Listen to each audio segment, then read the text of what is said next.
શું તમે ક્યારેય વિચાર્યું છે, જ્યારે વાર્તા પ્રસંગોમાં આપણે સાંભળીએ છીએ કે શ્રીનાથજીએ ગોવિંદ સ્વામી સાથે રમવા જતા ત્યારે સાક્ષાત તેમની સાથે વાત કરતા, તો આજે શ્રીનાથજી એવી રીતે સાક્ષાત વાતો કેમ નથી કરતા? પુષ્ટિમાર્ગ હવેલી કીર્તનમાં આપનું સ્વાગત છે. જય શ્રી કૃષ્ણ. 84 અને 252 વૈષ્ણવની વાર્તાઓ સાક્ષી છે કે પ્રભુ પોતાના ભક્તો માટે સદા તત્પર રહે છે.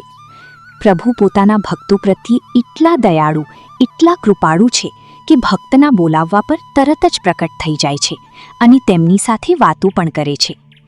પણ જ્યારે શ્રી ગુસાઈજી નિત્યલીલામાં પ્રવેશ કરવાના હતા, ત્યારે આપશ્રીએ વિચાર્યું કે આવનારા કલિકાલમાં લોકો આ સાક્ષાત સંવાદની દિવ્યતાની કદાચ ન સમજી શકે.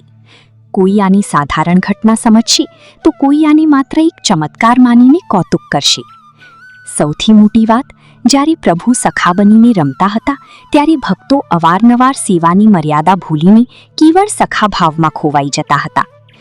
સેવાની એ પવિત્ર ગરિમાને જાળવી રાખવા માટે શ્રી ગુસાઈજીએ પ્રભુ શ્રીનાથજીને એક અનોખી વિનંતી કરી.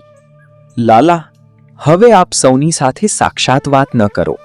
જે કોઈ પણ આપને મળવા ઈચ્છે તે આપના સ્વરૂપમાં દર્શન કરે અને પોતાના હૃદયના ભાવથી આપની સાથે સંવાદ કરે. ત્યારથી જ શ્રીનાથજી બાહ્ય રૂપથી મૌન થઈ ગયા. પણ શું તેઓ ખરેખર મૌન છે? ના, આજે પણ જે વૈષ્ણવ અનન્ય ભાવથી સેવા કરે છે, પ્રભુ તેમની સાથે વાત કરે છે. શબ્દોથી નહીં, પરંતુ અનુભવથી. ક્યારેક શૃંગારના સમયે તેમની કોમળ સ્મિતમાં, અથવા ક્યારેક તેમના દર્શન માત્રથી આંખોમાંથી વહેતા પ્રેમાશ્રુઓમાં ઠાકુરજી પોતાની ઉપસ્થિતિનો અહેસાસ આજે પણ કરાવે છે. જો આજે તમને પ્રભુના આ મૌન પાછળનો ભાવ સમજાયો હોય તો આ દિવ્ય માહિતીને તમારા વૈષ્ણવ મિત્રો સાથે અવશ્ય શેર કરો. કોમેન્ટ્સમાં જય શ્રી કૃષ્ણ લખીને પોતાની હાજરી પુરાવો અને પુષ્ટિમાર્ગની આ સફર સાથે જોડાવા માટે ચેનલને સબસ્ક્રાઇબ કરો. જય શ્રી કૃષ્ણ.